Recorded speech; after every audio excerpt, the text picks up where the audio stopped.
Hey y'all, it's Dr. Shamanda. Welcome back to my channel where we talk about all things mental health, personal finance, and overall strategies to live your best life. All right, guys, welcome and welcome back to my channel. If you're new here, I am a millennial single mom of 2 teenagers and teen mom turned PhD doctor. All right, and I'm on a journey towards financial freedom, time freedom, and building generational wealth. All right, guys, so I was scrolling on Instagram earlier and I saw this quote from Richardson. Now, I don't know everything that she does, but I do know she is really big into personal finance. And I know she's into like real estate, I believe, as well.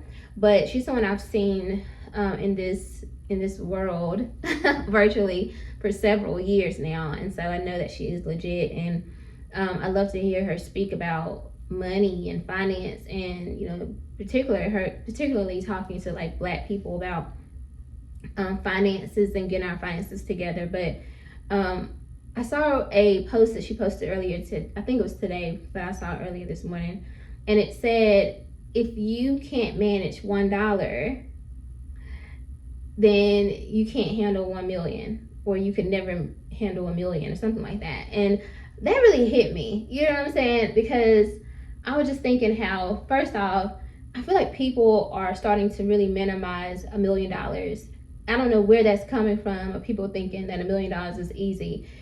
How? Please be for real. Right now, in the grand scheme of things, when you compare $1 million to all of the wealth in the world, it's not a lot of money, right?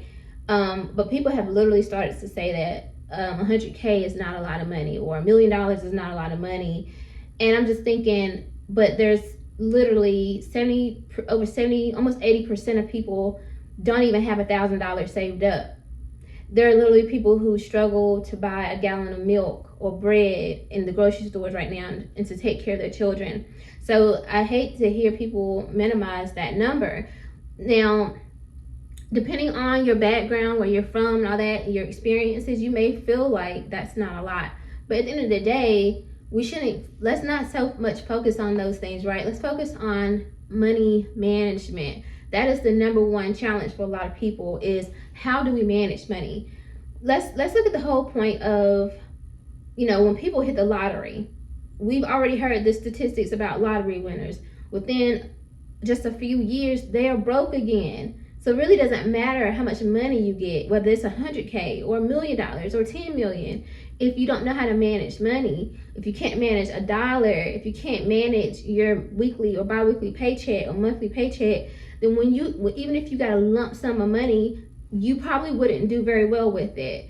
So at the end of the day, it goes back to this whole idea of, like, when they say, we pray to God for certain things, but we also need to pray to God on how to manage that blessing, how to steward that blessing when we get it. And we pray for knowledge and information, but what about the wisdom to be able to handle that, to be able to steward that, and to manage the responsibility of whatever that gift or that blessing is?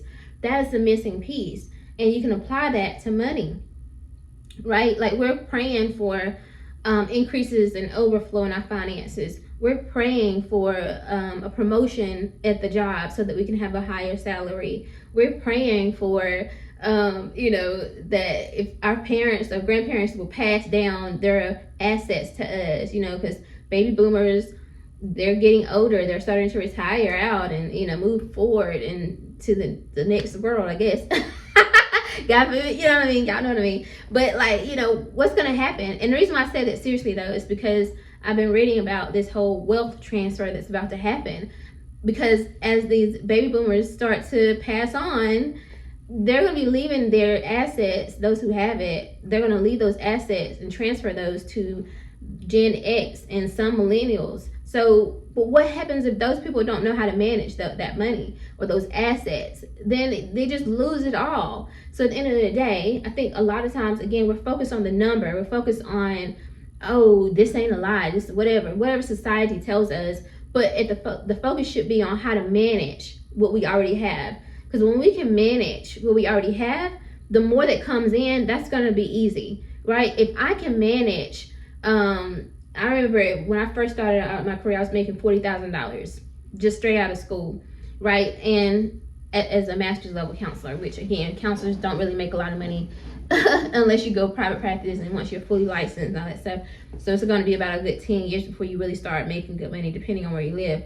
But I was making about $40,000 coming out of school with my master's degree. And, you know, I had to learn how to manage that amount of money first. And that was a struggle, obviously, with 2 kids. That was a struggle for me.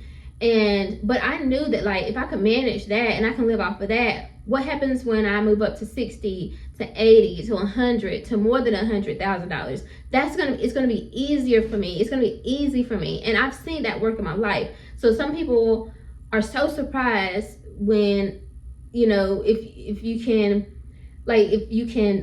do so much on things. Like I make less than $200,000 a year, right? I make less than $150,000 a year.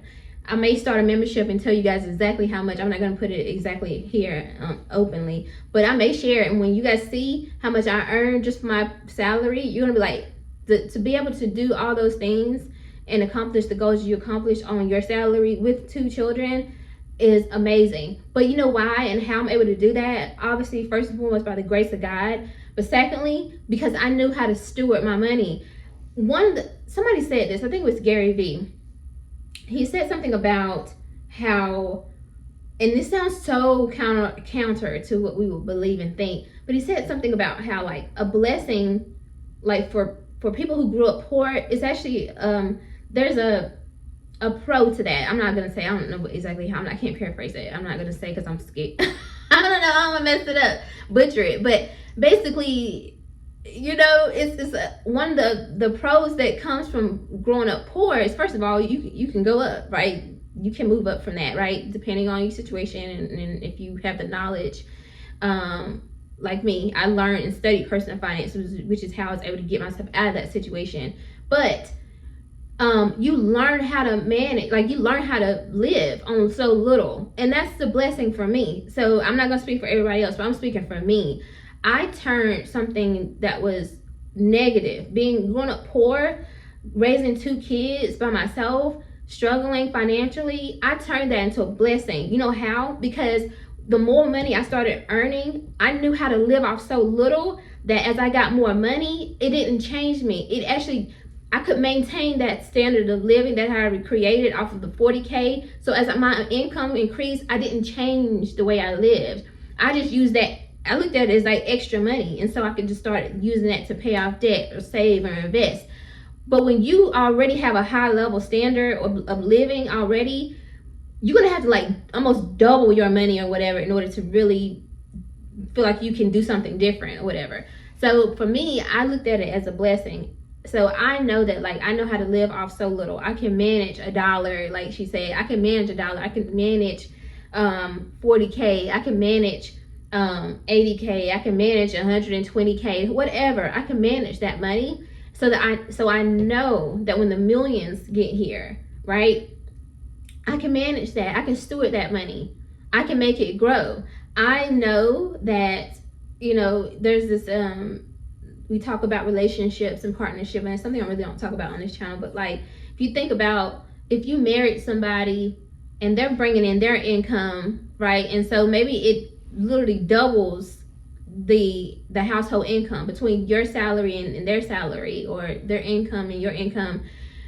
If you could take, like, if you're already, I'm gonna speak for women, if you're a woman who can maximize what you already got, which just off on your own, especially if you're like a single mom, imagine what you're gonna be able to do for that, your family system, if you bring those same habits in to the relationship, to the marriage or whatever, right?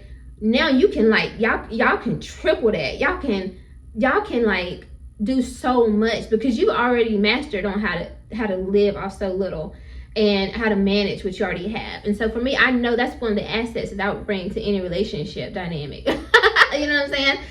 Listen, we're gonna live off of this, and we're gonna invest the rest of this, right? Like, we're not about to splurge and increase our lifestyle that much, because who and why? Who are you trying to impress? Really, I'm not trying to impress nobody on YouTube, nobody on social media, nobody in my hometown, nobody in my current community, no, I don't care at all. Not one little bit. Like, there's nothing you can do to make me think about how you feel about me at all. Like, your opinion doesn't matter, your comments don't matter, like none of this stuff matters. And once you get to that point in life, I'm telling you, it's so freeing. So many people say that, but they can't live it. I'm telling you, for me, I genuinely don't care. You know why? You know why and how I was able to get to that point? I'm just going to give you a secret.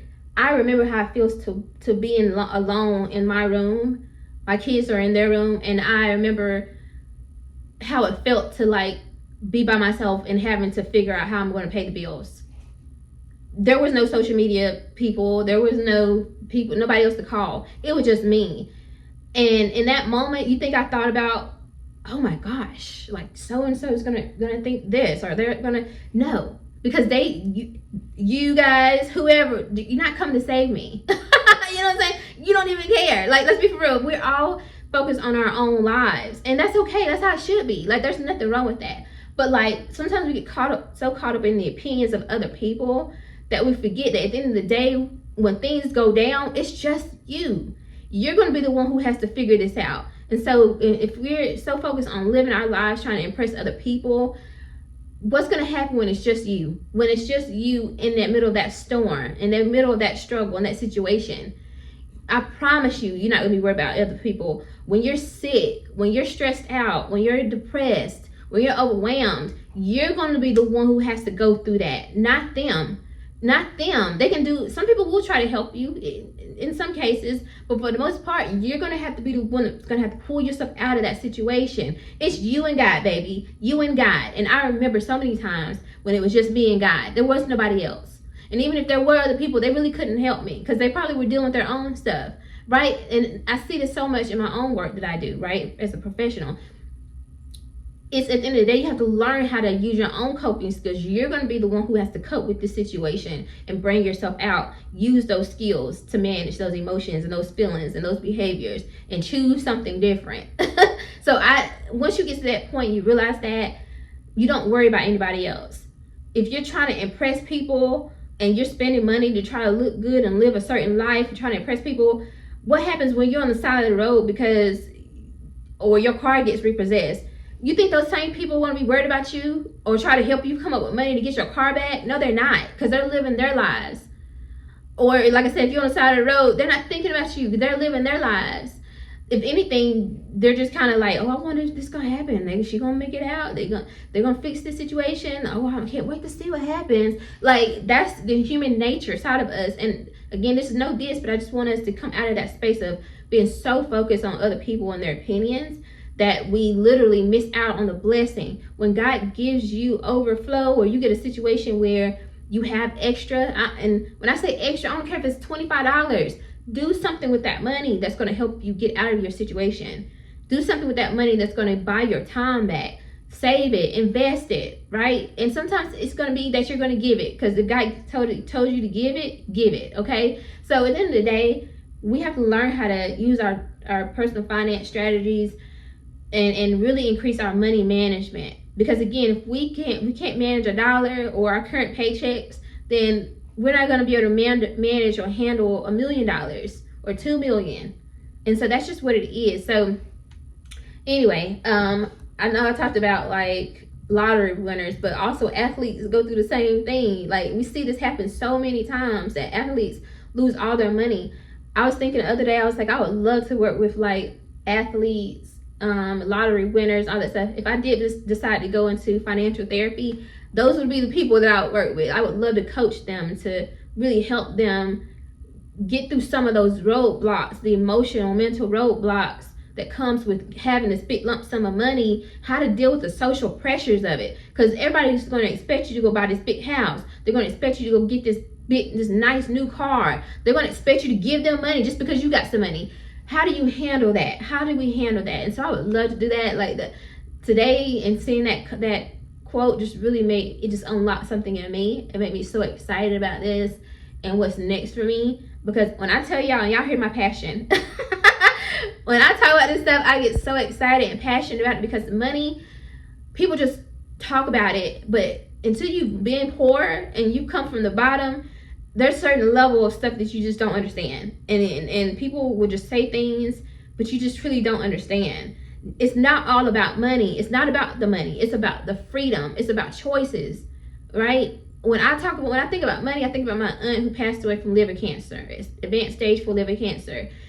I think about the thought that went through my head when I found out she had cancer. I wanted her to go to Atlanta to get treatment for that, but we knew that it would cost money, right? And I just thought, like, if I had been wealthy at that point, right, could I have maybe helped her get there? Whether we covered the cost or whatever would have taken to do that, but could I have done that? And could that have made a difference? Because she had really had these great specialists to work on her cancer, to help her with the cancer, so she could possibly have fought it off, right? Like, that's the stuff I think about when it comes to money. It's not about money and flexing to other people. It's about your standard of living, being able to, just like I said, be free. So anyway, y'all, if you can't manage $1, you're not going to be able to manage $1 million. So this is why you hear a lot of personal finance people on here talking, and you hear a lot of the same strategies: budget, pay off your debt, save, invest, and it gets repetitive. But you know why? Because that's the baby steps, that's the basics, that's the foundation. And if you can't master that, and if you never master that, everything else beyond that is just not even possible. Let's just be for real. You have to master the little small things. You have to learn how to budget your current paycheck before you start getting a raise, so that you don't squander that money when you get your raise. Like, at the end of the day, it's starting out in the basics. So every time I do a video, you're going to hear about these things. It's just what it is. Anyway, y'all, that's what I have for y'all today. I hope you like this video. If you do, like, comment, subscribe, and share. And I'll see you guys next time. Bye.